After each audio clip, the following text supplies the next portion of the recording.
असली मैं को, अपनी आत्मा को पहचाने। यही असली बैलेंस है, दुनिया में रहकर भी दुनिया से ऊपर उठ जाना।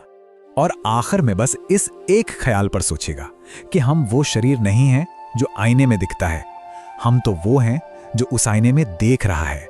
हम दिखने वाली चीज नहीं, देखने वाले हैं। और जिस दिन ये एहसास सच में गहरा हो जाता है ना, उस दिन डर की सारी पकड़ अपने आप ढीली पड़ जाती है। एक ऐसी दुनिया में जहां हमारे पास सब कुछ है, मतलब ज्ञान, आराम, आजादी, फिर भी मन में एक बेचैनी सी क्यों रहती है? आज हम गीता के हजारों साल पुराने ज्ञान से इसी सवाल का जवाब ढूंढेंगे और समझेंगे कि खुद पर विजय पाने की यानी सेल्फ कंट्रोल की कला क्या है। चलिए इस सफर की शुरुआत करते हैं। जरा सोचिए, आज के समय में हमारे पास क्या नहीं है? नॉलेज है, हर तरह की सुविधा है और अपनी मर्जी से जीने की आजादी भी है। लेकिन इन सब के बावजूद अंदर एक अशांति है, एक छटपटाहट है। ऐसा क्यों? शायद इसलिए कि हमने बाहर की दुनिया को जीतने में इतना वक्त लगा दिया कि हम अंदर की सबसे बड़ी लड़ाई को ही भूल गए। और वो लड़ाई है अपने मन और अपनी इंद्रियों पर काबू पाने की। तो आज की इस बातचीत में हम 4 हिस्सों को देखेंगे। सबसे पहले आज की सच्चाई यानी हमारे बेचैन मन को समझेंगे। फिर ये देखेंगे कि हमारी इंद्रियां हमें कैसे पतन के रास्ते पर ले जाती हैं। उसके बाद गीता में बताई गई संयम की शक्ति को जानेंगे और आखिर में मन पर जीत हासिल करने से मिलने वाली असली आजादी को समझेंगे। तो चलिए पहले हिस्से से शुरू करते हैं। हमारा ये बेचैन मन, जो आज के दौर की एक कड़वी सच्चाई है। भगवद गीता में भगवान कृष्ण का ये एक वाक्य हजारों साल बाद भी उतना ही सटीक बैठता है। वो कहते हैं, जिसका अपनी इंद्रियों पर नियंत्रण नहीं है, उसका ज्ञान भी स्थिर नहीं रहता। मतलब हम कितनी भी किताबें पढ़ लें, कितनी भी डिग्रियां ले लें, अगर हमारी इंद्रियां बेलगाम हैं तो वो सारा ज्ञान बेकार है। हम उसे सही फैसलों में तब्दील कर ही नहीं पाएंगे। अच्छा, जब गीता इंद्रियों की बात करती है तो इसका मतलब सिर्फ हमारी 5 इंद्रियां नहीं है, आँख, कान, नाक वगैरह। असल में इन सब का राजा है हमारा मन, जो लगातार इन इंद्रियों के दरवाजों से बाहर झांकता रहता है और चीजों को पाने की इच्छा करता है। और एक बात साफ समझनी होगी, गीता ये नहीं कहती कि इंद्रियां हमारी दुश्मन है। नहीं, प्रॉब्लम तब शुरू होती है जब ये इंद्रियां यानी हमारे रथ के घोड़े बेकाबू होकर हमें खींचने लगते हैं और हमारी बुद्धि, जो कि सारथी है, वो बस पीछे बैठी देखती रह जाती है। जब हमारी इच्छाएं हमारे फैसले लेने लगें, बस वहीं से गिरावट शुरू हो जाती है। तो चलिए अब दूसरे हिस्से में चलते हैं और समझते हैं कि ये जो गिरावट का रास्ता है, ये असल में दिखता कैसा है। गीता ने इसे स्टेप बाय स्टेप समझाया है। गीता इसे पतन की सीढ़ी कहती है। देखिए, सब कुछ शुरू होता है किसी एक चीज पर ध्यान लगाने से। मान लीजिए कोई नया गैजेट, फिर धीरे धीरे उससे एक लगाव, एक अटैचमेंट बन जाता है। ये अटैचमेंट उसे पाने की तीव्र इच्छा में बदल जाता है और जब वो इच्छा पूरी नहीं होती तो क्या होता है? गुस्सा आता है। गुस्सा हमारे दिमाग पर एक पर्दा डाल देता है जिससे हम सही गलत में फर्क नहीं कर पाते और आखिर में ये हमारी बुद्धि को ही खत्म कर देता है। और कमाल की बात देखिए, यह हजारों साल पुरानी सीढ़ी आज भी हमारे चारों तरफ है। किसी भी तरह की लत हो, टॉक्सिक रिश्ते हों, बेकाबू गुस्सा हो या डिप्रेशन, इन सब के पीछे कहीं ना कहीं दिमाग में चलने वाला यही साइकिल काम कर रहा होता है। तो सवाल यह है कि क्या हम इस चक्र में फंसे रहने के लिए मजबूर हैं? गीता कहती है, बिल्कुल नहीं। तो चलिए अपने तीसरे हिस्से की ओर बढ़ते हैं और उस महाशक्ति को समझते हैं जिसे संयम कहते हैं। देखिए, संयम को लेकर ना बहुत गलतफहमियां हैं। संयम का मतलब इच्छाओं को मार देना नहीं है या अपनी जिंदगी को एकदम रूखा बना लेना नहीं है। इसका मतलब खुशियों को छोड़ना भी नहीं है। संयम का असली मतलब है सही काम सही समय पर, सही मात्रा में और सही दिशा में करना। ये जबरदस्ती नहीं, बल्कि एक समझदारी भरा मैनेजमेंट है। पर यह रास्ता आसान नहीं है। ये बात खुद अर्जुन ने श्री कृष्ण से कही थी। उन्होंने कहा, हे कृष्ण, ये मन तो बहुत चंचल है, इसे काबू करना तो हवा को मुट्ठी में बंद करने जैसा मुश्किल है। और ये एक ऐसी बात है जिससे हम सब कहीं ना कहीं रिलेट कर सकते हैं। और तब श्री कृष्ण अर्जुन को और हम सबको एक उम्मीद देते हैं। वो कहते हैं, हाँ बिल्कुल, मन चंचल है, लेकिन इसे अभ्यास और वैराग्य से वश में किया जा सकता है। अभ्यास यानी रोज थोड़ी थोड़ी कोशिश करना, और वैराग्य यानी नतीजों की चिंता किए बिना अपना काम करना। संदेश साफ है, मुश्किल है पर नामुमकिन नहीं। और इसी के साथ हम पहुंचते हैं अपने आखिरी और सबसे अहम हिस्से पर, असली आजादी, जो बाहर नहीं बल्कि मन पर विजय पाने से मिलती है। आज के जमाने में बिना कंट्रोल वाली जिंदगी के उदाहरण तो हर तरफ हैं। है ना? मोबाइल की लत, सोशल मीडिया पर लगातार दूसरों से खुद की तुलना करना, हर चीज़ फौरन पाने की चाहत और गुस्से में आकर वो फैसले ले लेना जिनका बाद में पछतावा हो। ये सब इसी बात की निशानियां हैं कि हमारी लगाम हमारे हाथ में नहीं है। वहीं दूसरी तरफ जब हम संयम को साधते हैं तो हमें क्या मिलता है? एक शांत मन, साफ साफ फैसले लेने की ताकत, एक फोकस्ड एनर्जी जो बेकार की चीजों में नहीं बटती, और सबसे बड़ी चीज, अपने लिए इज्जत यानी सेल्फ रिस्पेक्ट। संयम कोई कमजोरी नहीं, ये हमारी सबसे बड़ी ताकत है। तो सवाल है कि इसकी प्रैक्टिस कैसे करें? गीता कुछ बहुत ही प्रैक्टिकल कदम बताती है। पहला, साक्षी बने, मतलब जब भी कोई इच्छा मन में उठे तो उसे बस देखें, जज ना करें। दूसरा, रुकें, तुरंत रिएक्ट करने से पहले बस एक पल का ब्रेक लें। तीसरा, मन को कोई बड़ा लक्ष्य दें ताकि वो छोटी मोटी चीजों में उलझा ना रहे। और चौथा और सबसे जरूरी, रोज अभ्यास करें, थोड़ा थोड़ा पर रोज। संयम एक दिन की चीज नहीं है, ये एक आदत है। और ये स्लाइड, ये इस पूरी बातचीत का सार है। हम अक्सर क्या सोचते हैं कि सेल्फ कंट्रोल का मतलब है बंधन, जेल, पर गीता इस सोच को पूरी तरह से पलट देती है। गीता कहती है बिना कंट्रोल के जीना ही असली बंधन है, संयम ही तो असली स्वतंत्रता है। इस बात को बहुत गहराई से समझने की जरूरत है। जो इंसान अपनी इंद्रियों का गुलाम है वो कभी भी किसी भी हालत में सच में आजाद हो ही नहीं सकता, भले ही उसके पास बाहर की दुनिया में कितनी भी आजादी क्यों ना हो। महाभारत का युद्ध तो मैदान पर लड़ा गया था, पर असली युद्ध हमेशा हमारे अंदर ही चलता है। और गीता का आखिरी संदेश यही है, जो इंसान अपने मन को जीत लेता है उसे ये दुनिया कभी नहीं हरा सकती। जिंदगी में दो चीजें हैं जो हमें या तो आसमान में उड़ा देती हैं या फिर जमीन पर गिरा देती हैं। एक है सफलता का जश्न और दूसरी है असफलता का डर। आज हम जानेंगे कि इन दोनों के बीच असली बैलेंस कैसे बनाया जाए। सोचिए, हम सब चाहे दुनिया के किसी भी कोने में हो, कुछ भी करते हो, एक ही चीज के पीछे भाग रहे हैं, एक ऐसी चाहत जिसके लिए हम अपनी पूरी जान लगा देते हैं। हाँ, सफलता, करियर में, रिश्तों में या किसी भी छोटे बड़े लक्ष्य में, आखिर में हम सब बस सफल होना चाहते हैं। पर जहां चाहत है वहां एक डर भी तो है, एक ऐसा डर जो हमें अक्सर आगे बढ़ने से रोकता है, हमारी हिम्मत को कमजोर कर देता है। वो डर है असफलता का, एक ऐसा शब्द जिसे हम सुनना तक नहीं चाहते। और यही वो दो सिरे हैं जिनके बीच हमारी पूरी जिंदगी घूमती रहती है। और देखिए, प्रॉब्लम यहीं से शुरू होती है। जब सक्सेस मिलती है तो हमारा ईगो 7वें आसमान पर होता है, और जैसे ही फेलियर आता है हम बुरी तरह टूट जाते हैं। लेकिन श्रीमद् भागवत गीता हमें इस उतार चढ़ाव से बाहर निकलने का एक बहुत ही पावरफुल सूत्र देती है। और वो सूत्र है समभाव। इसका मतलब बहुत सिंपल है, अपने अंदर का बैलेंस बनाए रखना। मतलब सफलता मिले तो हवा में नहीं उड़ना और असफलता मिले तो जमीन पर बिखर नहीं जाना। अब देखिए, अक्सर लोग इसका मतलब गलत निकाल लेते हैं। उन्हें लगता है समभाव का मतलब है खुश मत हो, दुखी मत हो। नहीं, ऐसा बिल्कुल नहीं है। इसका असली मतलब है कि इन इमोशंस को, खुशी और दुख को अपने ऊपर हावी मत होने दो। अपना जो मेंटल बैलेंस है उसे पकड़ कर रखो। तो चलिए जरा और गहराई से समझते हैं कि गीता का ये गुप्त सूत्र आखिर है क्या, और ये हमारी रोजमर्रा की जिंदगी में कैसे काम आ सकता है। तो भगवत गीता में एक बहुत ही पावरफुल श्लोक आता है, जब श्री कृष्ण अर्जुन से कहते हैं, सिद्ध्या सिद्ध्यों समो भूत्वा। सुनने में बहुत छोटा है, पर इसमें जिंदगी का पूरा सार छिपा हुआ है। और इसका मतलब बहुत सीधा है। सिद्धि और असिद्धि यानी सक्सेस और फेलियर दोनों में एक जैसा भाव रखो। अपने मन की स्थिति को रिजल्ट पर डिपेंड मत होने दो। पर सवाल यह है कि क्यों, आखिर ऐसा करना इतना जरूरी क्यों है? क्यों हमें जीत और हार में एक जैसा रहना चाहिए? देखिए, गीता का जवाब बहुत गहरा है। वो कहती हैं कि ये दोनों ही चीजें, सफलता और असफलता, ये परमानेंट नहीं है। ये तो बस वक्त के साथ बदलते रहते हैं। आज जो जीत है वो कल हार में बदल सकती है, और आज की हार कल की जीत की सीढ़ी बन सकती है। इस बात को समझने के लिए अर्जुन और कृष्ण के संवाद से बेहतर कोई और उदाहरण हो ही नहीं सकता। तो सोचिए, कुरुक्षेत्र का मैदान है और अर्जुन के मन में एक जबरदस्त कंफ्यूजन चल रहा है। वो सोच रहे हैं कि अगर मैं जीता तो अपने ही लोगों को मारने का पाप लगेगा, और अगर मैं हार गया तो अपमान झेलना पड़ेगा। मतलब उन्हें हर तरफ सिर्फ नुकसान ही नुकसान दिख रहा था। और यहीं पर श्री कृष्ण उन्हें समभाव का रास्ता दिखाते हैं।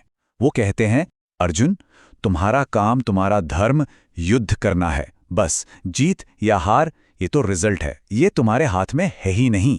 मतलब अपना फोकस एक्शन पे रखो, आउटकम की चिंता छोड़ दो। ठीक है, ये सब सुनने में तो बहुत अच्छा लगता है, पर सबसे बड़ा सवाल तो ये है कि हम अपनी जिंदगी में इसे लाएं कैसे, इस समभाव को डेवलप कैसे करें। गीता हमें 4 बहुत ही प्रैक्टिकल रास्ते बताती है। पहला, अपने एक्शन पर फोकस करो, रिजल्ट पर नहीं। दूसरा, हर एक्सपीरियंस को एक टीचर की तरह देखो, चाहे वो अच्छा हो या बुरा, कुछ सिखा कर ही जाएगा। तीसरा, ये जो हम हर वक्त दूसरों से कंपेयर करते रहते हैं ना, इसे बंद करो। और चौथा, चाहे कुछ भी हो जाए, अपनी वैल्यूज, अपने उसूलों पर टिके रहो।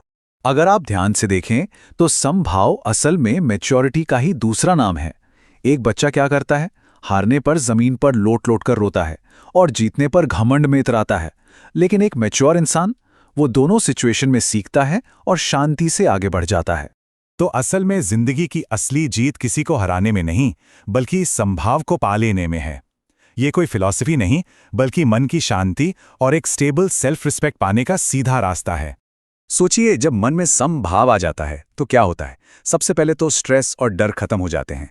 मन एकदम शांत रहता है तो आप फैसले बेहतर ले पाते हैं, आपके रिश्ते सुधर जाते हैं, और सबसे बड़ी बात, आपकी सेल्फ रिस्पेक्ट, वो इस बात पर डिपेंड नहीं करती कि कोई आपकी तारीफ कर रहा है या बुराई। और तब जिंदगी एक रोलर कोस्टर राइड नहीं रहती जिसमें झटके लगते हैं, बल्कि एक खूबसूरत सफर बन जाती है। हर पल को पूरी तरह से जिया जा सकता है, न भविष्य का डर, न अतीत का बोझ। तो फिर असली विनर कौन है? वो नहीं जो कभी हारता ही नहीं। असली विनर तो वो है जो जीत में भी विनम्र है और हार में भी शांत और स्थिर है। यही है असली जीत। तो बस एक बात याद रखनी है, जब सक्सेस मिले तो शुक्रगुजार हों, जब फेलियर मिले तो उससे सीखें, पर इन दोनों ही हालात में खुद को कभी खोने न दें। और यही है भगवत गीता का वो गहरा रहस्य, समभाव, जो जिंदगी को सही मायनों में जीना सिखाता है। कभी यह सवाल मन में उठा है कि इंसान दुखी क्यों रहता है? अक्सर हम सोचते हैं कि शायद चीजों की कमी दुख का कारण है, लेकिन श्रीमद् भगवत गीता इसका एक बिल्कुल ही अलग जवाब देती है। वहां श्री कृष्ण कहते हैं कि दुख का सबसे बड़ा, सबसे गहरा कारण है अज्ञान। तो चलिए आज गीता के इसी गहरे रहस्य को समझते हैं और जानते हैं कि यह ज्ञान योग आखिर है क्या, और यह हमें दुखों से हमेशा के लिए मुक्ति कैसे दिला सकता है। ये एक ऐसा सवाल है जो हम सबको कभी ना कभी जरूर परेशान करता है। दुनिया ने इतनी तरक्की कर ली, हमारे पास इतनी सुख सुविधाएं हैं, फिर भी मन में एक बेचैनी सी क्यों बनी रहती है? गीता हमें यह सोचने पर मजबूर करती है कि शायद हम समस्या की जड़ को कहीं गलत जगह तलाश रहे हैं। और यहीं पर गीता एक बहुत ही शक्तिशाली और सीधा जवाब देती है। वो कहती है, समस्या बाहर नहीं, भीतर है। हमारे दुख का असली कारण है अज्ञान। देखिए, ये सिर्फ एक वाक्य नहीं है, ये एक पूरी दिशा है जो हमें समस्या की जड़ तक ले जाती है। तो इस रहस्य को और गहराई से समझने के लिए चलिए सबसे पहले ये जानते हैं कि गीता में अज्ञान का असली मतलब है क्या। यहां सबसे दिलचस्प बात यह है कि गीता के हिसाब से अज्ञान का मतलब पढ़ा लिखा ना होना बिल्कुल नहीं है। एक बहुत बड़ा विद्वान भी अज्ञानी हो सकता है। अज्ञान का असली मतलब है खुद को ना पहचानना। ये मान लेना कि हम बस ये शरीर हैं, ये मन है, ये पद हैं, ये रिश्ते हैं, और इन्हीं अस्थायी चीजों को जीवन का स्थायी सच मान लेना। यही सबसे बड़ा भ्रम है। और जब ये आत्मभ्रम होता है ना, तो उसके नतीजे भी सामने आते हैं। जो चीज अस्थायी है उसे खोने का डर पैदा होता है। चीजों और लोगों से एक गहरा मोह, एक आसक्ति बन जाती है। और जब हमारी इच्छाएं पूरी नहीं होती तो क्रोध और अहंकार जन्म लेता है। इसी मानसिक उलझन में हमारे फैसले भी गलत होने लगते हैं। असल में यही वो बंधन है जिसमें अर्जुन भी फंस गया था। तो अगर अज्ञान ही समस्या है तो इसका समाधान क्या है? गीता कहती है ज्ञान। लेकिन सवाल यह है कि ये कौन सा ज्ञान है? ऐसा कौन सा ज्ञान है जो हमें मुक्त कर सकता है? देखिए, गीता का ज्ञान सिर्फ सूचना या जानकारी इकट्ठा करना नहीं है। ये अपने असली स्वरूप की सीधी पहचान है। ये अनुभव करना है कि हम इस शरीर, मन और बुद्धि से भी परे एक शाश्वत चेतना है जिसे आत्मा कहते हैं। ये पढ़ना नहीं, बल्कि असल में जानना है। और इस आत्मज्ञान का परिणाम कितना गहरा और जीवन को बदल देने वाला है। सोचिए, जो ये जान लेता है कि उसका असली स्वरूप तो अविनाशी है, उसे फिर किसी चीज के खोने का शोक या किसी से मोह कैसे सताएगा? वो तो स्थिरता को पा लेता है। अब सवाल ये उठता है कि इस ज्ञान को पाया कैसे जाए? तो इसके लिए गीता एक बहुत ही व्यवस्थित रास्ता दिखाती है, जिसे कहते हैं ज्ञान योग। ज्ञान योग का सीधा सा मतलब है विवेक से सत्य को जानना। ये हमें एक ऐसी दृष्टि देता है जिससे हम नश्वर और शाश्वत के बीच का फर्क साफ साफ देख पाते हैं। ये हमें सिखाता है कि जीवन में क्या पकड़कर रखना जरूरी है और क्या जाने देना है। असल में ये मन को अज्ञान के अंधेरे से ज्ञान के प्रकाश की ओर ले जाने का एक पक्का रास्ता है। चलिए अब जरा ये देखते हैं कि ये ज्ञान असल में काम कैसे करता है, ये हमें मुक्त कैसे करता है, हमारे जीवन पर इसका असर क्या होता है। इस स्लाइड पर यह फर्क बिल्कुल साफ नजर आ रहा है। एक तरफ अज्ञान है जो हमें डर, मोह और गलत फैसलों के जाल में फंसाता है, और दूसरी तरफ ज्ञान है जो हमारे सारे भ्रम तोड़ देता है। इससे मन शांत और स्थिर होता है और हम कर्मों के बंधन से भी आजाद हो जाते हैं। गीता में ये एक बहुत ही सुंदर मिसाल दी गई है। जैसे आग में आप कितना भी ईंधन डालिए वो उसे जलाकर राख कर देती है, ठीक वैसे ही ज्ञान की ये आग हमारे उन सभी कर्मों और संस्कारों को जला देती है जो हमें बांधते हैं। ये एक तरह की आध्यात्मिक शुद्धिकरण की प्रक्रिया है जो हमें कर्मों के बोझ से हल्का कर देती। अक्सर लोग ज्ञान योग और कर्म योग को दो बिल्कुल अलग रास्ते समझ लेते हैं, लेकिन गीता हमें दिखाती है कि ये एक ही सिक्के के दो पहलू हैं। कर्मयोग हमें बताता है कि क्या करना है, यानी फल की चिंता किए बिना अपना कर्तव्य निभाना। वहीं ज्ञान योग हमें यह समझाता है कि ऐसा क्यों करना है, क्योंकि हम कर्ता नहीं बल्कि आत्मा हैं। जब ज्ञान की इस गहरी समझ के साथ कर्म किया जाता है, तभी वो कर्म हमें बांधने की बजाय मुक्त करता है। ये सब बातें सुनने में तो बहुत अच्छी लगती हैं, लेकिन सवाल ये है कि आज की इस भाग-दौड़ भरी जिंदगी में हम इसे अपना कैसे सकते हैं? आज के समय में ज्ञान योग का अभ्यास करने का मतलब है खुद के प्रति जागरूक होना। ये समझना कि हम सिर्फ अपने विचार नहीं हैं, अपनी भावनाओं जैसे गुस्सा या खुशी को एक साक्षी की तरह देखना, पर उनके बहाव में बह न जाना।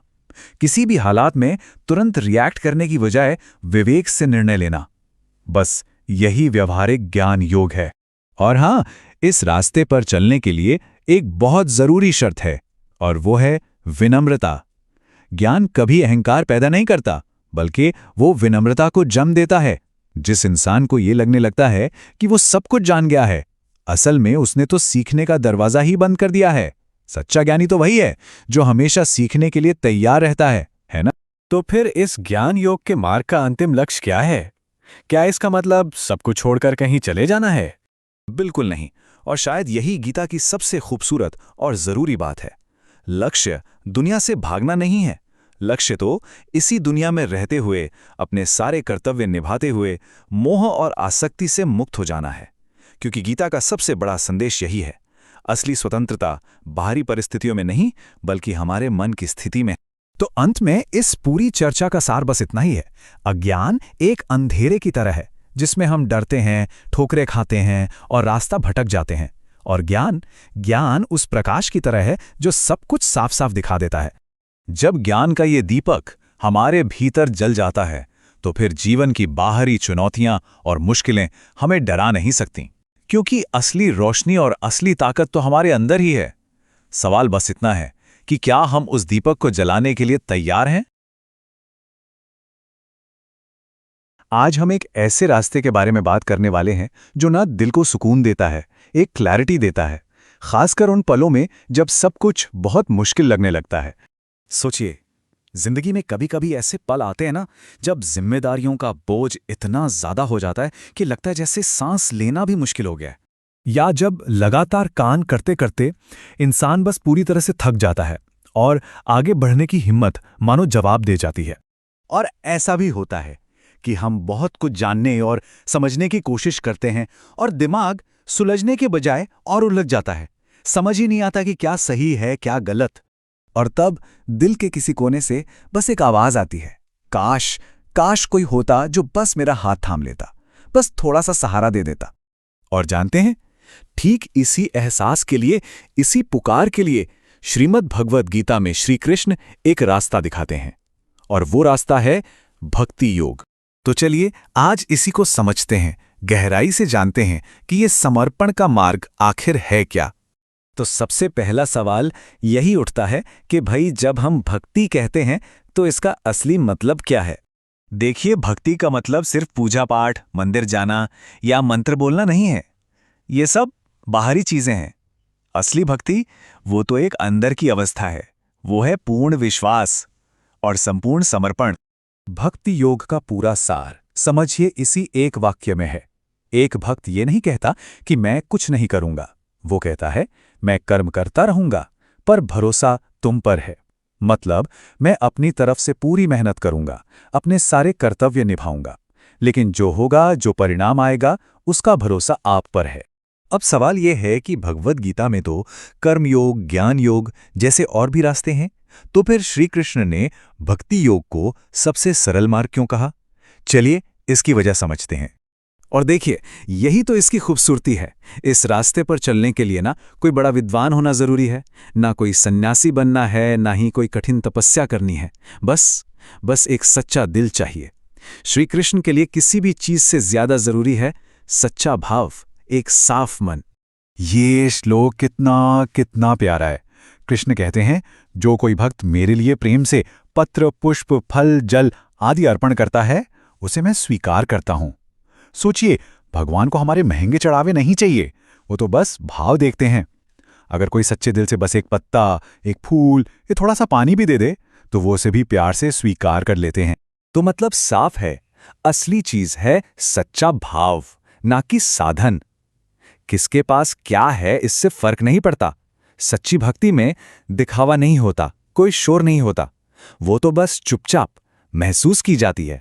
अच्छा, एक बहुत बड़ा मिसकंसेप्शन है। कई लोगों को लगता है कि समर्पण, सरेंडर का मतलब है कमजोर हो जाना, हार मान लेना।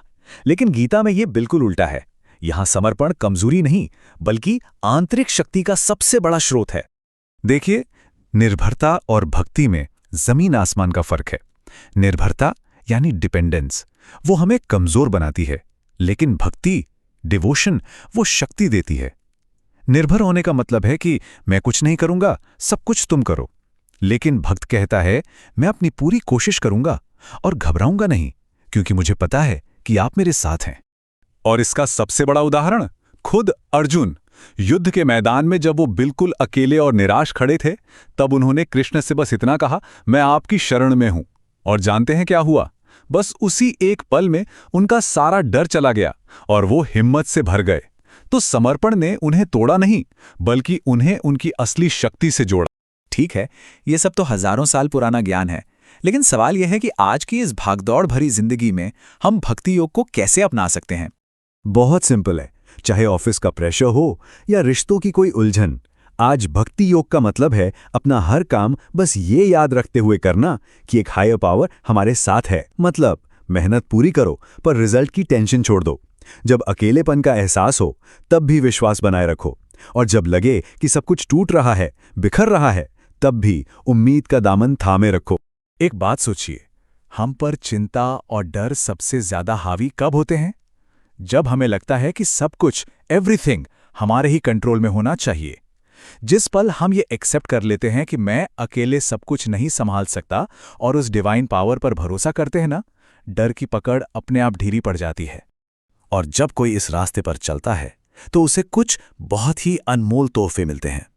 सबसे पहले एक सिक्योरिटी का एहसास कि हम सेफ हैं, फिर अकेलेपन से आज़ादी, ये एहसास कि हम कभी अकेले नहीं हैं, और सबसे बढ़कर एक गहरी वाली आंतरिक शांति, अ डीप इनर पीस, जो दुनिया की कोई भी मुश्किल हिला नहीं सकती।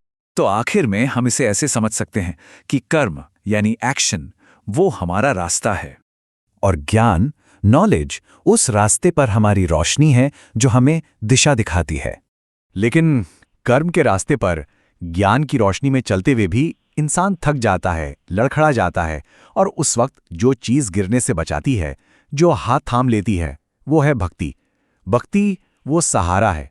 तो बस जब भी रास्ता धुंधला लगे, जब हिम्मत जवाब दे जाए और आगे कुछ भी साफ न दिखे, तो बस एक छोटा सा ख्याल मन में ले आएं, हे प्रभु, मैं तुम्हारे भरोसे हूं। और यकीन मानिए, जब सहारा मिल जाता है ना, तो रास्ते खुद ब खुद साफ हो जाते हैं।